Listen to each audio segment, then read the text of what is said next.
Hello, I'm Gareth Davies, acting editor of Telegraph.co.uk, and I'm here in Franklin's Gardens, home of Northampton Saints, to look at three important parts of rugby. When I was growing up, drop goals were cool. Jeremy Guscott for the Lions in '97, Yanni de Beers 5 in a single match against England in the '99 World Cup, and as much as it pains me to say it, Johnny Wilkinson's World Cup winning drop goal in 2003. But people whinged and called it boring, and coaches ended up opting for lightning quick players who can score tries from anywhere on the pitch instead of a plucky 10 who can drop into the pocket and slot 3 points. That was until the opening round of this year's Rugby World Cup. Enter George Ford. Steve Borthwick's neck on the line, Owen Farrell outband, the sailfly half etched his own name into the history books with 3 stunning drop goals against Argentina. The drop goal was back. And that's what brings me here, to Franklin's Gardens, home of Northampton Saints, to master the art of the drop goal, or at least that's the plan.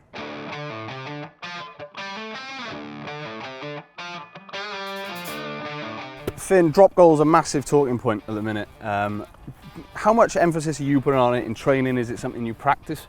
Yeah, we're definitely having a look at it. Obviously, George Ford's performance at the weekend has definitely drawn some attention to it, but I think as defences are getting better, it's something the team's going to look to more and more now, I think, because it's going to be much harder, especially around the sort of 22 area where you're going to have 14 defenders in that front line. It's going to be a really good option for teams to use. They might not be going anywhere, just to get in that pocket and take some points. In terms of practicing it, obviously a tough skill, so trying to learn it and master it at the moment, but definitely something I think you'll see myself, hopefully, and a few more teams using this season. And I noticed in training you were doing it as part of your training, not necessarily as extras. Is that something you've seen more of? Is it something you've always seen? Yeah, I think the coaches think it's a good chance for me to put it under pressure. We're just doing a bit of conditioning and a bit of running, and then quickly how much under pressure in front of the lads can I then execute that skill. So it's definitely something that we're practicing a little bit more maybe this season, but yeah, it's a good skill to have. Since 2003, really, it's appeared to have gone out of fashion a little bit. Yeah. Is that fair? And what's brought it back into fashion now, do you think? Yeah, I guess it has gone out of fashion a little bit. I think probably the game swung to maybe a little bit more of a favour to the attacking team, just because attacks were getting so good. And I think over the last couple of years, defences have maybe caught up. And that's why you're seeing teams like England, France having so much more emphasis on a kicking game. And then I think what comes with that is obviously the drop goal is a massive part of that. So yeah, I think it's definitely coming back into fashion. And when you're on the field, what are your sort of trigger points to say drop goals on here? So you want to be near sort of the middle of the pitch. It's probably a bit of a feel on the momentum of your team. So if you're not really going anywhere, your attack's not really you feel it's not going to break a team down, you might be thinking, I'm just going to have to go in the pocket here, and I think a drop goal is going to be our best option. I think the beauty of it is, worst case, you're going to get a drop out anyway, and you're going to have the ball back. So it's not actually a bad option, even if you do miss it, just to reset the attack, especially if the defence is on top. So when you're practicing, when you're delivering that drop goal, what are the trigger points in your head? What are the coaching points that you think, I've got to get right here to execute the perfect drop goal? I think so. The first thing you're thinking is, as you saw with George at the weekend, you want to give yourself at least 10 metres from the ruck. Defences will start looking for it as your attack's slowing down. 10 dropping in the pocket, and you're going to get a lot of charge down pressure. So you want to give yourself enough time so that you're not getting rushed. The second thing you want to be thinking about is this ball drop. So with a drop goal, obviously it's not like a goal kick. It can bounce anywhere. It can go on its side. So you've got to make sure that you're hitting it on the point, so you're getting a nice even bounce and a nice big contact point. I think the third thing you want to make sure you're doing, for me, is if I'm really square on, it's going to be hard for me to use my body weight to get after the kick. So I want to give myself a nice big angle, and then hopefully I can kick it and follow through to the target after that. They're probably the things that I'm thinking about. Right, it's competition time. I'm going to take on Fin Smith. Best of 3. Let's see who wins. Let's do it. No pressure, no pressure. Yep. Nightmare. Horrible start for me.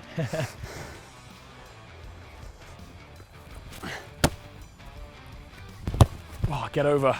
Oh, that's ugly as it gets. There's a chance. I think I need this one. Oh, that's ugly as well. What am I doing? How many? 1. 1. Here we go then. 1 to beat. I only need 2. I only need 2. Come on, you got this. Beat the pro, come on. Oh, stop. Better than that, come on. We love to see it. This is it then. All or nothing.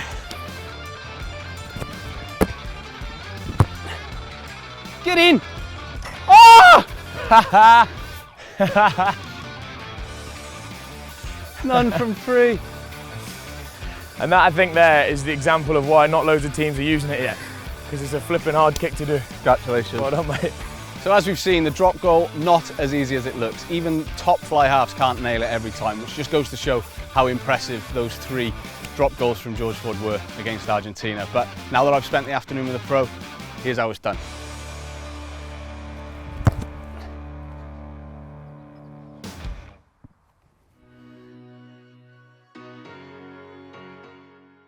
The spiral bomb has come into the game more and more, especially rugby union in the last couple of years. Talk to me about the spiral bomb. When do you use it? Why do you use it? Yeah. When to use it? You see a lot of the time people use it maybe once they've caught the ball on a mark or they catch the ball in the backfield with loads of time. This is because it's such a tough kick to execute. You need a lot of time to sort of get the ball how you want it, get your body how you want it, and you want to have a good chase line, because there is a small chance that if you don't catch it quite where you want it, it could go a little bit away from the target. Why you use it is such a tough kick to catch. Once you get it spinning, the ball comes up spinning, it turns down, and then it starts wobbling. So if you're under it as a fullback, it's an absolute nightmare to catch. And what are the key things you need to get this kick right? So when I'm thinking about kicking a spiral bomb, I sort of think about the clock system. So I have my body facing 1 o'clock, I have the ball on an angle to 11 o'clock, and I want my foot to be going up the middle to 12 o'clock. This way, hopefully you kick through the middle and you get a nice spin. So the other thing you have to think about with a spiral bomb compared to a normal spiral, you might hold the ball with the tip down. Spiral bomb, you want to have this tip up a little bit just so you can hit it and get the ball spinning in this direction. Got that one.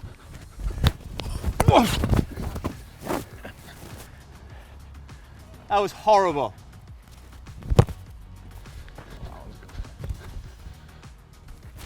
Hey. Well, you got one of me looking very stupid. I hit that first one all right. I think the tough thing there, as you can see, is if you're a fullback underneath that, yes, you might be able to catch it, but it's going to be catch and you're getting smacked. It's not going to be a nice positive you're not getting off the ground to catch that one, which is why it's such a good kick if you can execute it. That's it, it's the trajectory, isn't it? Because as a fullback, if you see that end over end coming over, you know roughly where it's going to go, you can start attacking it. And as you said, when that's coming down, I've got no idea if it's going to dip short, go left, go right, and as it proved, it's horrible. Yeah, all good. Do you want to try one of mine? Yeah, go on then. Come on. Let's see it. Body at 1, ball at 11, leg through 12, ball up. Oh, money. Great kick, great kick. So very, very good, I'd say, very impressed. You followed all the clock stuff, so the body was at 1, the ball was at 11, and the foot was going through to 12, hence why you got it spinning a little bit. I'd say the next step, if you can, would be to get it a little bit higher and a little bit more turny when you get it up in the air, would be just have the ball slightly further ahead of you. That way, when you're kicking it, your leg's going to be a bit longer and you're going to have the ball going a bit higher and a bit further. But very impressed. Thank you very much. I'm taking the clock with me everywhere I go. You can have that for free. So the spiral bomb is quickly becoming one of the most complex skills in the game, both to execute and, as you witnessed, to catch. Start off with is most rugby balls will have a valve now, so you want to have the valve pointed towards the post. I then line up the seam of my ball just inside the right post. So I have the seam facing just down to the inside of the right hand post, just because my ball flight is a little bit naturally left to right. I then come back from the ball, check that I'm happy with my setup, which I am in this case. I then come to the ball and take 4 steps on a 45-degree angle. 1 little step to the left. From here, I'm just looking at the ball, I'm just trying to pick a point beyond the post, looking back at the ball, pick a point beyond the post, and I'm just trying to get control of my breathing, because I probably have, the team might have been scored a try, or we might be in a bit of high pressure play, so I'm just trying to get myself back so I can concentrate. After that, I'm just going to be nice and slow into the ball and hopefully follow through towards the target.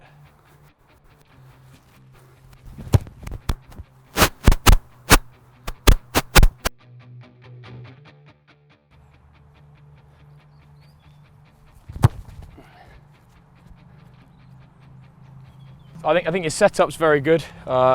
I think your approach into the ball is very good. The only thing I would say is, just as you were coming in, you did a bit of that, which then means that it's really hard for you to get the ball through, hence why you missed it right. So when you're coming in, just think on having this left shoulder nice and tall, and then at contact point, you want to be as big and tall as you can, and that will hopefully mean that you can just create a bit more room to get the ball going towards the target. So instead of crouching down here, open it up. You want to be nice and tall with that left shoulder, yeah.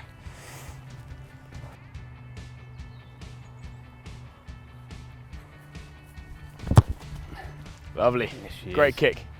Great kick. Do you feel the difference a little bit there, just from when you're like that, and then when you've got a big left shoulder? Just gives it's so much easier to follow through where you need to be as well. If you're closed off, you're sort of stopping that follow through as well. Spot on. No, good kick, good kick. Thank you.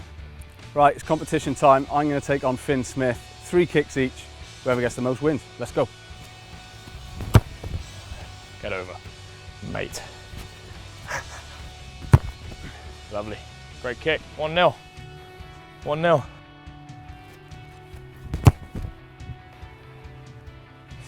Oh, it's better.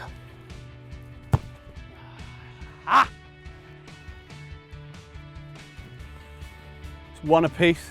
It's all on this kick. Winner takes it all. Get over. Just. Oh, that's a good kick. Just. That's a good kick. Pressure's on.